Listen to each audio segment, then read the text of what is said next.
Hello! Aujourd'hui, dans cet épisode, je te partage ce que je retiens de ces fois où j'ai l'impression que le temps m'échappe et je te donne des clés pour retrouver du temps pour toi dans ton quotidien. Bienvenue dans Ce que je retiens, un podcast qui mêle expérience de vie et coaching pour t'apprendre à te détacher du regard des autres. Je m'appelle Camille Lebeau et je suis coach de vie certifiée. C'est parti! Combien de fois mes clientes me disent qu'elles n'ont pas de temps pour elles, que c'est impossible de prendre 30 minutes rien que pour elles, une fois par jour. Juste ce temps-là, rien que pour elles, sans être interrompues. Certaines d'entre elles sont mamans et salariées, d'autres se sentent coincées les week-ends car elles ne savent pas comment refuser une invitation familiale et se retrouvent tous les week-ends à passer du temps chez la famille, et d'autres encore se sentent complètement submergées par leur travail. Comme je les comprends, mes très chères clientes, puisque moi aussi, ça m'est arrivé un nombre de fois incalculable de me dire: je n'ai pas le temps de voir mes amis, je n'ai pas le temps de peindre, de faire la sieste, d'aller me balader, d'aller chez le médecin, de prendre des nouvelles de personnes qui me manquent. Et donc, ce que je retiens de ces fois où j'ai l'impression que le temps m'échappe, c'est que la gestion du temps est une question de priorité. Ce n'est pas un gros mot ni un jugement de valeur quand je dis ça, puisque tout le monde sur Terre a à sa disposition 24 heures et les dépense à sa guise. Voici selon moi les ingrédients d'une gestion du temps efficace qui permet d'être la pilote de ta vie. Le premier ingrédient, c'est d'avoir des priorités claires. Trop souvent, on se laisse submerger par tout un tas de tâches et d'obligations faute de clarté sur ce qui nous tient vraiment à cœur. Les conséquences, tu les connais. Tu dépenses ton énergie pour des choses qui ne t'apportent pas tant de joie, des choses qui ne contribuent pas vraiment à ton bien-être, et résultat, tu n'as plus assez d'énergie pour les choses qui comptent vraiment pour toi. Le deuxième ingrédient d'une gestion du temps efficace est de poser ses limites de manière bienveillante. Et ce sera d'autant plus facile à poser une fois que tes priorités seront claires dans ta tête et dans ton cœur. Je te rappelle qu'on ne pose pas ses limites contre l'autre, mais toujours pour soi, pour se protéger et se préserver. Et donc, poser ses limites, ça veut dire quoi? Ça veut tout simplement dire décliner une invitation, par exemple.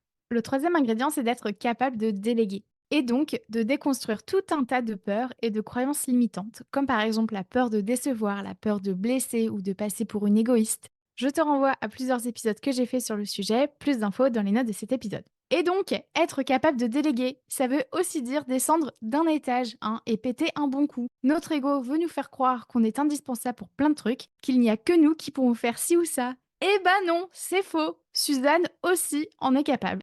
Ce qui m'amène au quatrième ingrédient d'une gestion efficace du temps, c'est de revoir tes attentes. Ça veut dire accepter que les choses ne seront pas faites exactement comme tu voudrais. Le truc, c'est qu'en ayant beaucoup d'exigences et surtout beaucoup de trop hautes exigences, tu te retrouves happé par le perfectionnisme et c'est là que tu te laisses envahir et que ta vie perso passe à la trappe.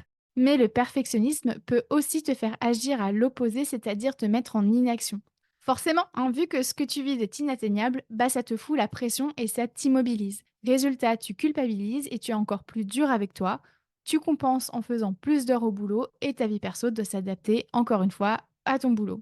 Donc, en fait, revoir tes attentes, ça veut dire viser quelque chose de réaliste. Typiquement, vu que 100% n'est pas atteignable, vise les 70%. Je sais que tu te dis que ça ne sert à rien de viser si bas. Et je te comprends, mais regarde, en visant 100%, tu n'arrives pas à les atteindre et c'est du temps que tu n'as plus pour ton perso. Rappelle-toi, 1 vaut mieux que 0 et donc 70% vaut mieux que 0%. Enfin, le cinquième ingrédient à une gestion du temps efficace est l'anticipation. Être capable d'anticiper tes besoins et ton niveau d'énergie, ça te permettra de mieux t'organiser et donc de ne plus être en mode survie au quotidien. Bien entendu, on ne peut pas anticiper les imprévus, mais justement, si tu anticipes le reste, tu auras plus d'énergie pour faire face aux imprévus. Et donc, comme tu le vois, la gestion du temps, c'est avant tout un état d'esprit. Se dire qu'on n'a pas assez de temps, ça revient à entretenir un mindset de manque. Forcément, comme je pense que je n'ai pas assez de temps, je subis l'horloge, je gaspille du temps à ressasser le fait que je n'ai pas assez de temps pour tout faire. Résultat, je n'ai toujours pas de temps et du coup je ressasse, etc. etc.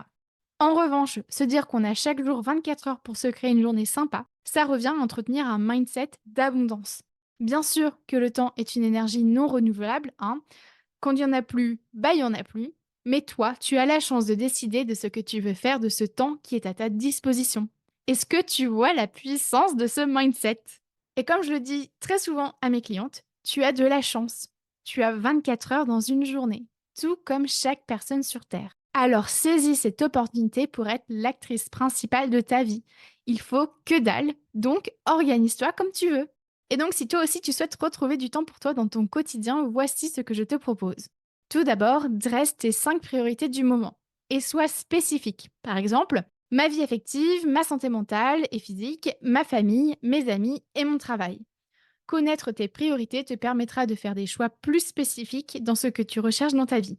En parlant de choix, lorsque tu hésites entre faire une tâche ménagère ou bien lire un livre, demande-toi ce que tu gagnes et ce que tu perds avec chaque option.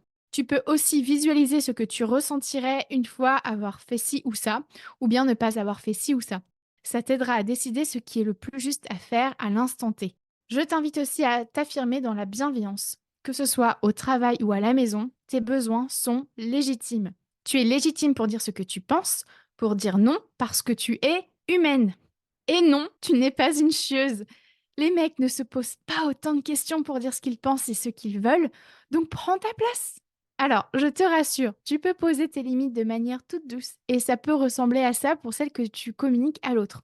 En ce moment, j'ai besoin de me concentrer sur ma famille, donc je ne serai pas en mesure de t'aider. Ou bien, est-ce que tu peux t'occuper du bain des enfants ce soir? J'ai vraiment besoin de me reposer là.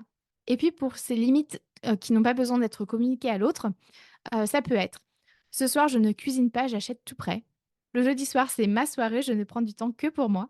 Ou bien je range la cuisine le matin, comme ça le soir, je m'offre du temps pour faire des étirements. Ou bien je prends 20 minutes que pour moi après le travail. Autre piste pour retrouver du temps dans ton quotidien, c'est de continuer de te poser des questions puissantes, comme par exemple, si j'avais un temps illimité aujourd'hui, je ferais quoi? Qu'est-ce que je vais faire aujourd'hui pour contribuer à mon bien-être? Quels souvenirs je vais me créer aujourd'hui? Et pour conclure, je t'invite également à écouter les épisodes complémentaires suivants. Le 23 sur la peur de décevoir, le 37 sur la peur de passer pour une égoïste, le 42 sur comment utiliser tes pensées à ton avantage, le 44 sur comment apprendre à ne pas s'oublier, le 45 sur comment s'affirmer dans la bienveillance, le 49 sur comment apprendre à déléguer avec sérénité, le 63 sur la culpabilité et le 74 sur les 5 mythes qui t'empêchent de poser tes limites. Et voilà pour aujourd'hui. Et toi, que retiens-tu de cet épisode? Merci à toi d'avoir écouté cet épisode jusqu'au bout. Pour consulter mes sources ou bien lire cet épisode, sache que sa retranscription est disponible dans les notes du podcast.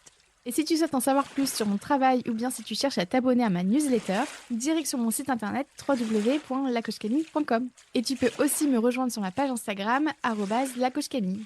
Prends soin de toi.